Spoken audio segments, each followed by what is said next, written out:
पहा बेटा, आपला पार्ट है प्रॉपर्टीज ऑफ कोलाइडल सॉल्यूशन। अब कोलाइडल सॉल्यूशन के कौन से प्रॉपर्टी, जनरल प्रॉपर्टीज है। पहली प्रॉपर्टी कौन सी है? तो हेट्रोजेनियस नेचर। कोलाइडल सॉल्यूशन का जो नेचर है वो हेट्रोजीनियस है। अगर मोर देन वन फेज आता है तो हेट्रोजीनियस कोई सॉल्यूशन में, अगर एक फेज है तो हम बोलते हैं सर होमोजीनियस है। जैसे कि ट्रू सॉल्यूशन, ट्रू सॉल्यूशन का example sugar plus water true solution है, salt plus water true solution आहे। सर एक ही फेज आहे ना, आणि जेव्हा आपण साखर पाण्यामध्ये टाकतो तेव्हा आपल्याला एकच फेज दिसते, कोणता? Liquid solution. Alcohol plus water true solution है, बराबर है। अब ये ट्रू सॉल्यूशन जो है वो होमोजीनियस है, वो नेकेड आई से नहीं दिखते उसके पार्टिकल। क्यों नहीं दिखते? उनकी साइज इतना कम है, लेस देन 1 नैनोमीटर है।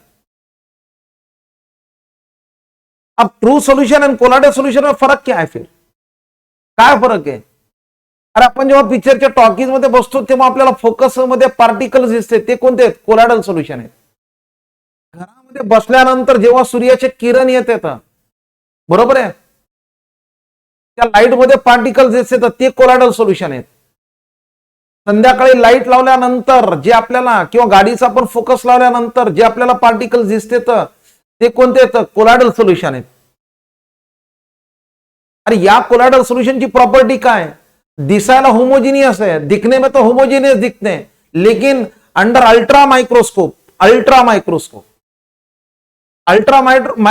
के अंदर क्या है सर? वो हेट्रोजीनियस इन नेचर है। इसलिए उन्होंने फर्स्ट प्रॉपर्टी क्या दिया? देखो यहां heterogeneous nature, the colloidal solutions are heterogeneous in nature consisting of dispersed phase and dispersion medium. Because of small particle size, the colloidal solution generally appears homogeneous to the naked eyes, but their heterogeneity can be demonstrated by looking under ultra microscope. Microscope मध्ये आपल्याला heterogeneous nature दिसते। ठीक है बेटा, चला दूसरी property,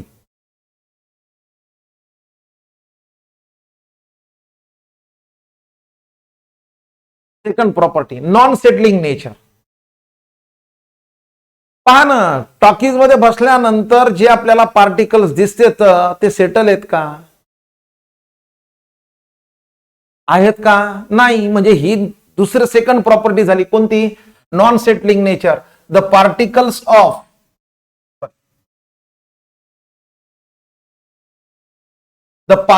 of colloidal solution are in the state of motion and do not settle at the bottom of the container. Number second property बेटा। बर, थर्ड प्रॉपर्टी काय आहे? फिल्टरेबिलिटी आहे। जर आपण ऑर्डिनरी फिल्टर पेपर जर घेतला बेटा आणि त्या ऑर्डिनरी फिल्टर पेपर मधून आपण जर कोलाइडल सोल्यूशन पास केलं तर इझिली पास होते बेटा। ऑर्डिनरी फिल्टर पेपर में से कोलाइडल सॉल्यूशन इजीली पास होता है। क्यों? वो फिल्टर पेपर का जो साइज है, उसका जो पोर्स है, उसका साइज ज्यादा है। लेकिन वही उसके जगह हमने अगर मेम्ब्रेन लिए, एनिमल मेम्ब्रेन लिए, तर काय होणार? कोलाइडल पार्टिकल्स ये उसमें से पास नहीं होंगे, विच अलाउज ओनली क्या है? ओनली ट्रू सोल्यूशन पार्टिकल को अलाउ करता है। बरं, याचं एक्झाम्पल आपण पाहिलं आहे ना बेटा, डायलिसिस। डायलिसिस काय करत होता? ब्लड ये क्या है? कोलाइडल सोल्यूशन है। और डायलिसिस में क्या होता है? जब ब्लड इंप्योर होता है, क्या इंप्योर होता है, इसका मतलब क्या है? और सर उसमें आयंस है, अपोजिटली चार्ज आयंस है। और जैसे हमने इलेक्ट्रिसिटी पास कर दिया या वाटर में हमने सस्पेंड कर दिया तो क्या होता है? जो पार्टिकल छोटे छोटे हैं वो मेम्ब्रेन से बाहर आना स्टार्ट हो गए। तो वो मेम्ब्रेन अलाउ किसको करता है? ट्रू सॉल्यूशन पार्टिकल को अलाउ करता है, सॉलिड पार्टिकल को अलाउ, लेकिन कोलाइडल सॉल्यूशन के जो पार्टिकल उसको अलाउ नहीं करता। यस, वही दिए वाला है फिल्टरेबिलिटी में। देखो यहां, the colloidal particles can pass through ordinary filter paper because of large size of pores but cannot however pass through animal या vegetable membrane. या और क्या दिया, ultra filter paper where the pore size are fine and do not allow the particles to pass through them. किती सुंदर दिले रे sir, ते डोळ्यानं दिसतच नाही सर, ते सेटल एका ठिकाणी नाहीच येत. आपण शिकायलोत काय, पहा ना किती बेस्ट आहे, एका जागी राहतच नाहीत. फिल्टर पेपर मधून पासही होत नाही ते, कोणता मेम्ब्रेन मधून, अलग लक्षात. ऑर्डिनरी फिल्टर पेपर मधून पास होणार. ठीक आहे, पुढे विजिबिलिटी. आता पहा तेच आहे, the colloidal particles are not visible to naked eyes. दिसते आपल्याला, आहेत, दिसतच नाहीत. कधी आहे, अल्ट्रा माइक्रोस्कोप के अंदर. These can not visible to naked eyes. These cannot sometimes be seen even by ordinary microscope. म्हणजे साध्या मायक्रोस्कोप खाली सुद्धा कधी कधी दिसतही नाही ते. Specially design microscope called ultra microscope can visualise the colloidal particles. Colloidal solution काय आपल्याला डोळ्यानं दिसत नाहीत, मायक्रोस्कोप मध्ये सुद्धा दिसत नाहीत, पण स्पेशल मायक्रोस्कोप म्हणजे काय, त्यांनी दिलेला अल्ट्रा मायक्रोस्कोप मध्ये ते दिसते. क्लिअर झाला इथपर्यंत? Any problem?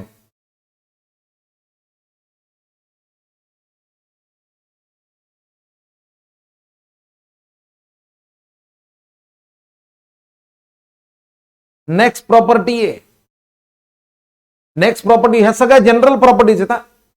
Visibility, non settling nature, filterability, heterogeneous nature, किंवा नेक्स्ट प्रॉपर्टी कोणती आहे तर कलिगेटिव्ह प्रॉपर्टीज आहे. आता कलिगेटिव्ह प्रॉपर्टीज ते काय पहा. हे बघा, ही एक अशी प्रॉपर्टी बेटा. आता ही प्रॉपर्टी म्हणजे कोणते, इलिव्हेशन इन बॉइलिंग पॉइंट. ये यहां मैं देता यहां, पहा बेटा, इलिव्हेशन इन बॉइलिंग पॉइंट ये कलिगेटिव्ह प्रॉपर्टीज है. दूसरा डिप्रेशन इन फ्रीजिंग पॉइंट, ये भी कलिगेटिव प्रॉपर्टीज है. तीसरा relative lowering in vapour pressure, ये भी कलिगेटिव प्रॉपर्टीज है. And next one is osmotic pressure. कलिगेटस या शब्दापासून आलेला आहे बेटा, कलेक्टेड टुगेदर. कोणते कलेक्टेड टुगेदर केले तर चार प्रॉपर्टीज आपण एकत्र केल्या. कोणत्या? नंबर 1 ऑस्मोटिक प्रेशर, नंबर 2 काय ते elevation in boiling point, number 3 depression in freezing point, चौथा काय तर relative lowering in vapour pressure. ठीक आहे, पहा मी एक्झाम्पल सांगतो तुमच्या, लक्ष द्या इकडे, व्यवस्थित लक्ष द्या बेटा. इथं मला सांगा, इथं एक बीकर आहे बेटा, हला. आता या बीकर मध्ये पाणी आहे बेटा, नुसतं पाणी. मला सांगा या पाण्याचा बॉइलिंग पॉइंट किती आहे तर 100 डिग्री सेल्सियस है बेटा.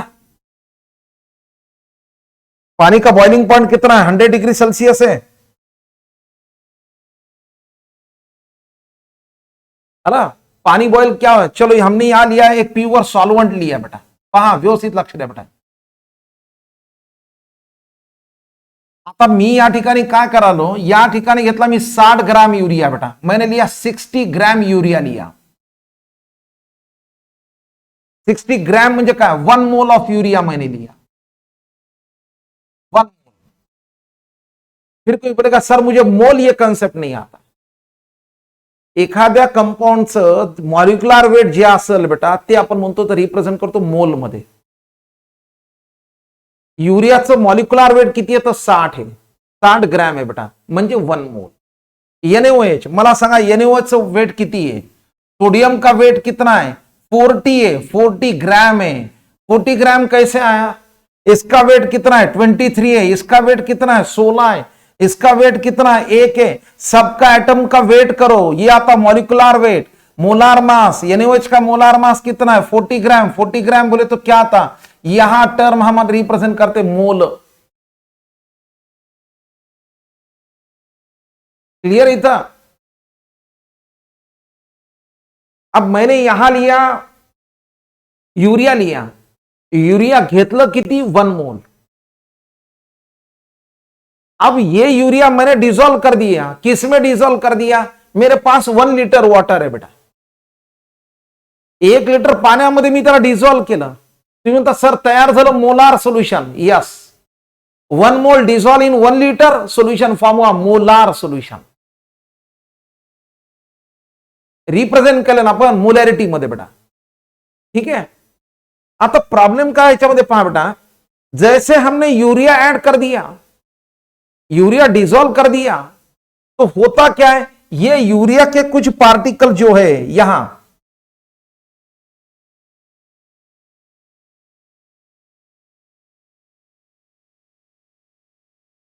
हे युरियाचे काही पार्टिकल्स बेटा, काही पार्टिकल्स या सरफेसवर येतात बेटा, या सरफेस एरिया ऑक्युपाय करते बेटा। हे ब्लॅक ने रिप्रेझेंट केला मी यूरियाचे पार्टिकल्स। पहले हमारे पास पूरा पानी था बेटा, हमने उसमें ऐड क्या कर दिए, यूरिया कर दिए। कितना यूरिया ऐड कर दिए सर, हमने 60 ग्राम ऐड कर दिए।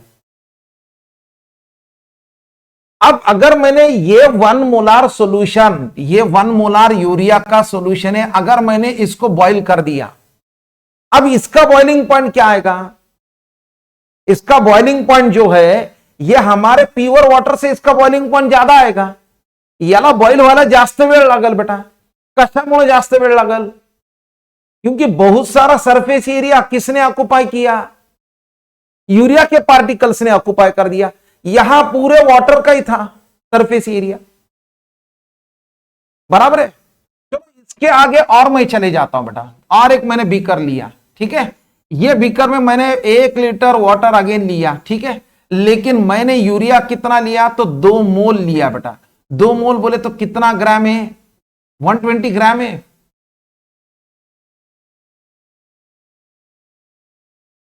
यस, अब देखो मुझे बात बताइए, ये पार्टिकल्स है, ये वाटर के पार्टिकल्स, ठीक है, सरफेस वर है बेटा। आता 2 मोल है यूरिया, हमारे पास 2 मोल है। आप मुझे बात बताओ, यहां बहुत सारा सरफेस एरिया जो है, ये सरफेस एरिया किसने ऑक्युपाय कर दिया, मग मला सांगा, इथं 60 ग्राम है, इथं 120 ग्राम है बेटा, तो मुझे बात बताओ, इससे इसका बॉइलिंग पॉइंट ज्यादा है, बराबर है। क्यों ज्यादा है सर, सरफेस एरिया किसने ऑक्युपाई कर दिया था, सोलूट पार्टिकल ने ऑक्युपाई कर दिया, इससे इसका बॉइलिंग पॉइंट ज्यादा आएगा। क्यों ज्यादा आएगा, नंबर ऑफ पार्टिकल ज्यादा आहे ना, बरोबर आहे का।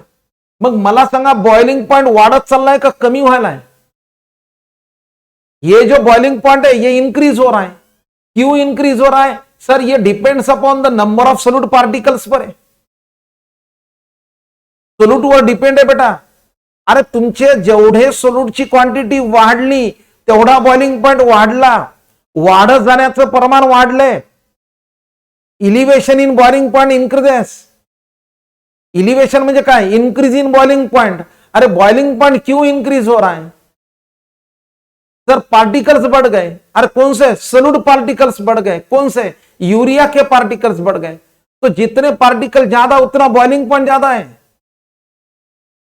तो वाढत जाणं यालाच आपण म्हणतो increase, elevation in boiling point, end this elevation in boiling point depends upon solute particles है, बराबर है।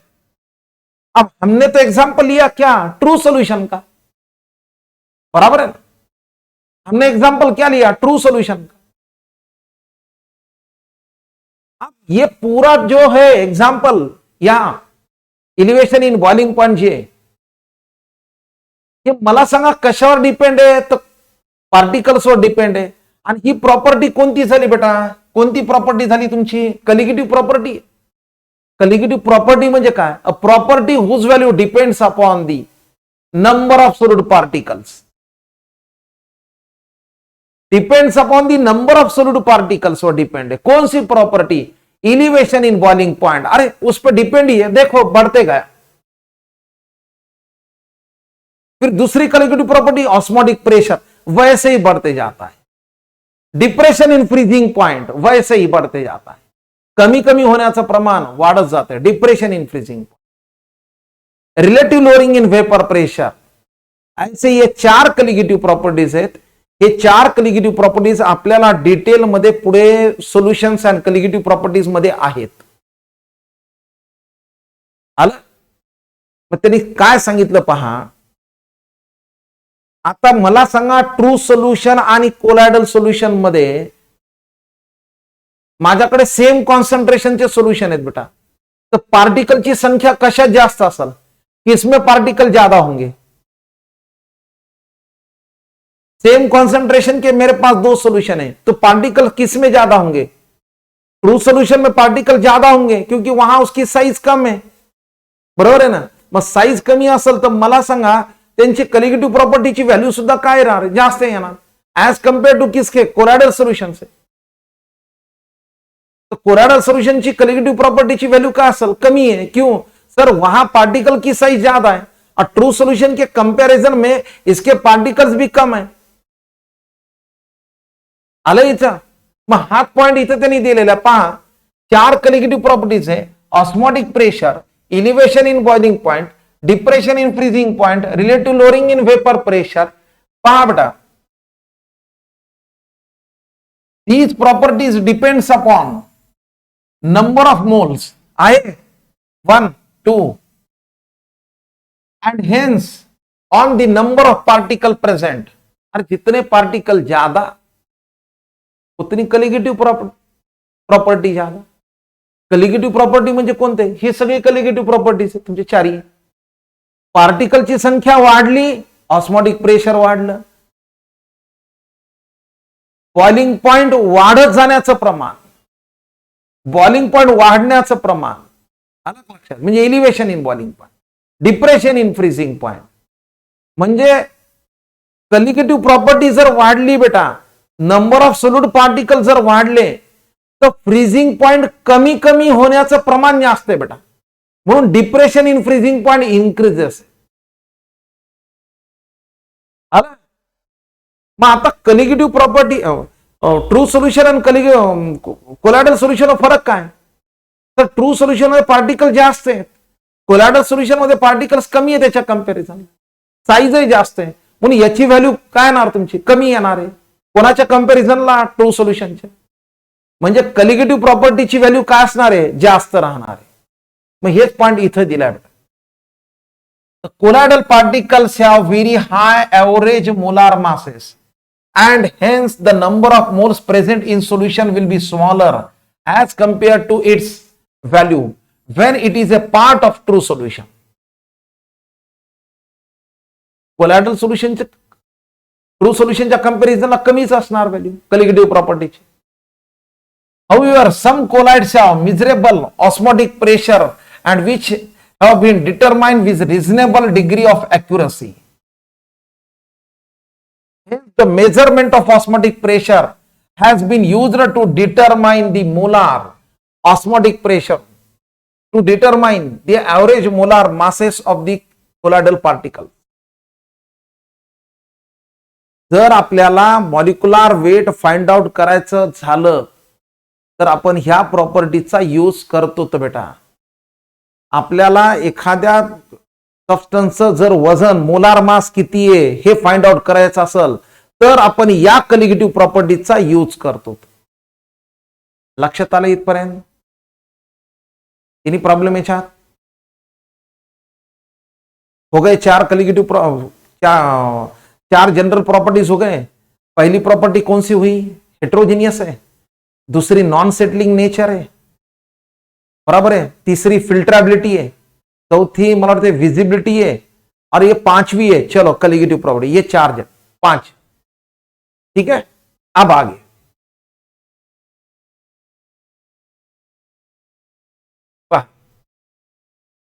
लक्ष दे बेटा. आता नेक्स्ट प्रॉपर्टी कलर आहे बेटा, फार बेस्ट आहे.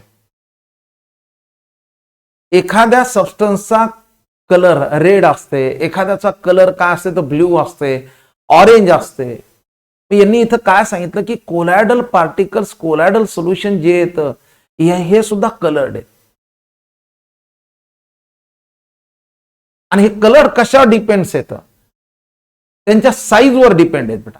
आता कसं, फॉर एक्झाम्पल इथं पहा बेटा, आता मला सांगा, इथं आपल्याकडे एक सोल्युशन आहे बेटा. मला सांगा या सोल्युशनचा कलर कोणता बेटा?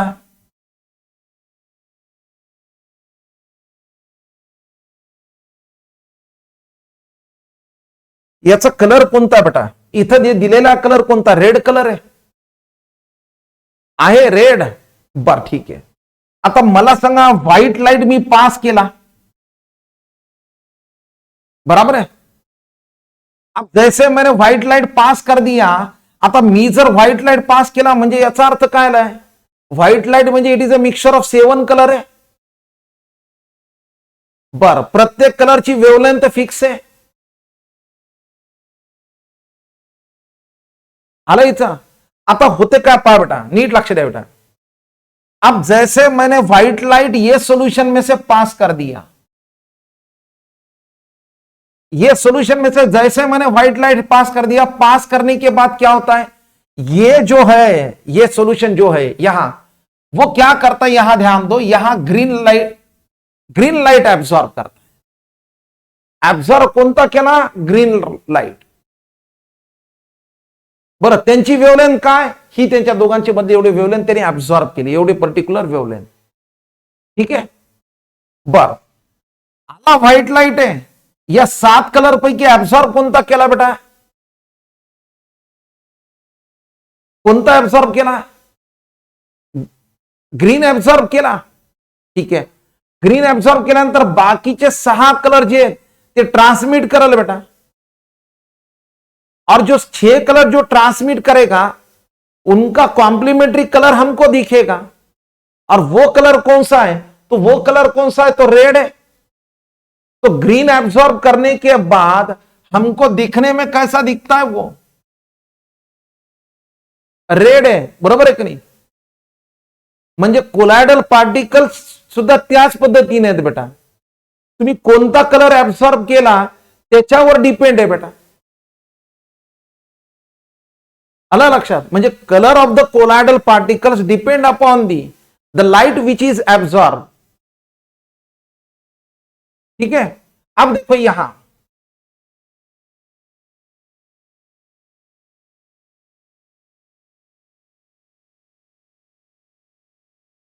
the colloidal part solution या colloidal sols are generally colored and the color is related to the size as well as the shape of the particles present in the sol. मग पुढे काय दिले पहा, larger particle absorb the light of longer wavelength. ज्या पार्टिकलची size काय जास्त आहे ते ऍब्सॉर्ब काय करणार? Longer wavelength. ठीक है. आगे, end therefore transmit the light of shorter wavelength. चला एक्झाम्पल लक्षात येईल. आपल्याकडे सिल्वर सोल आहे बेटा, सिल्वरचं कोलायडल सोल्युशन आहे बेटा. आता त्यांनी काय सांगितलंय? Particles having size. आता पार्टिकलची साईज जर 60 नॅनोमीटर असेल तर आपल्याला ते पार्टिकल दिसायलेत कसे? तो सोल कसा दिसेल बेटा? ऑरेंज येल्लो आहे. पण जर साईजची पार्टिकलची साईज जर चेंज झाली, कोलायडल पार्टिकलच्या साईज जर चेंज झाली, आला किती आला? 150 नॅनोमीटर आहे, तर आपल्याला सिल्वर काय कसा दिसेल बेटा? व्हायलेट आहे. म्हणजे याचा अर्थ कलर कशावर डिपेंड आहे? तुमच्या पार्टिकलच्या साईजवर डिपेंड आहे. म्हणजे कोलायडल सॉल्यूशनचे सिल्वर सोल के 2 कलर है बेटा. अगर ये उसका साइज का, ये उसकी अगर साइज है 60 नैनोमीटर है तो दिखने में कैसा दिखेगा? ऑरेंज येलो है. वही पार्टिकल का अगर साइज है कितना 150 तो हमको कैसा दिखेगा? वायलेट है. अजून एक जे परीक्षेला येते पहा, similarly the colour of gold sol, हे महत्वाचं आहे बेटा. गोल्ड सोल पहा, with finest particle red. Finest particle कसा आहे? तर रेड आहे बेटा. एकदम छोटी साईज आहे, रेड आहे. बरे सगळी रेंज किती आहे? 1 नॅनोमीटर टू किती येणार? 1000 नॅनोमीटर मध्ये येणार. पुढे, as the particle size increases the colour changes 2 कोणता कलर झाला? पर्पल कलर झाला. साईज वाढली. म्हणजे सगळ्यात कमी साईज आहे तेव्हा दिसायला कसा दिसायलाय? रेड है. और साइज थोड़ा बढ़ गया, कौन सा कलर होगा? पर्पल कलर हुआ. उससे और थोड़ा साइज बढ़ गया, साइज कलर कौन सा हुआ? ब्लू है. और फाइनली उसका कलर कौन सा है? गोल्डन येलो है. यहां है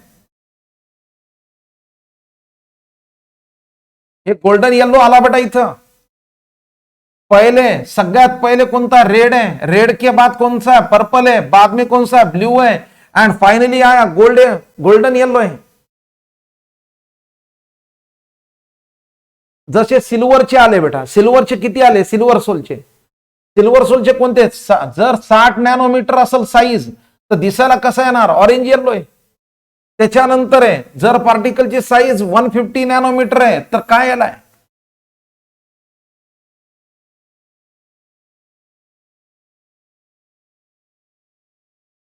झालं बेटा? क्लिअर झालं?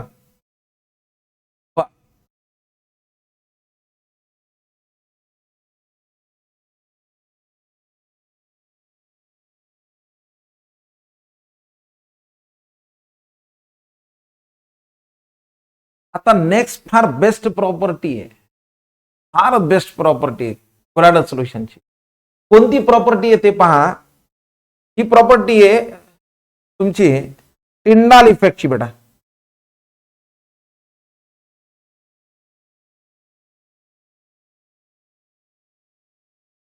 सॉरी, ब्राउनियन मूवमेंट आहे.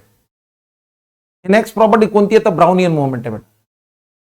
आता मला एक सांगा, तुम्ही हे ऑब्झर्वेशन केलेलं ना,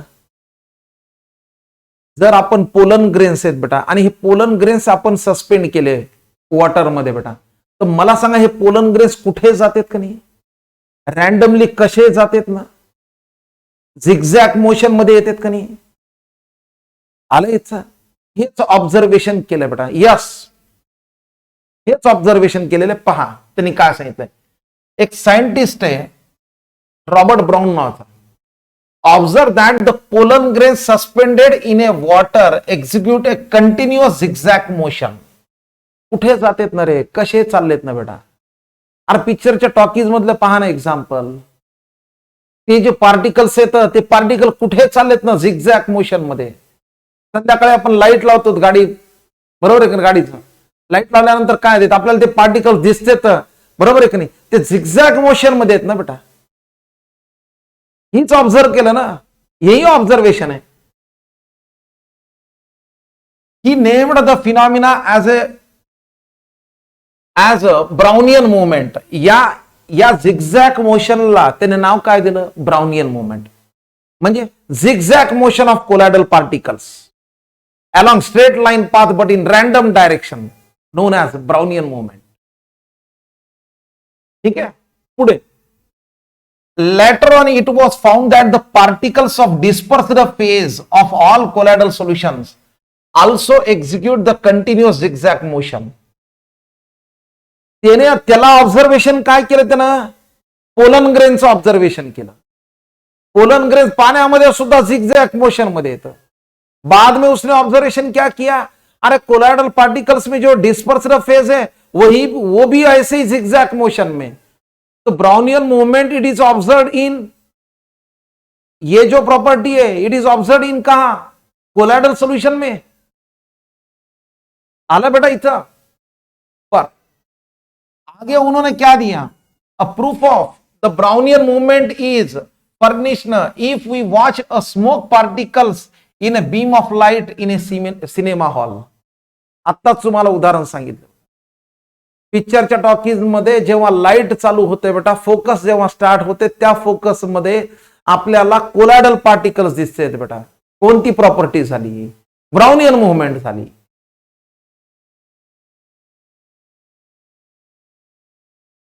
आलं का इथपर्यंत लक्षात? आणि the smoke particles continue ceaselessly in zigzag motion, continuous.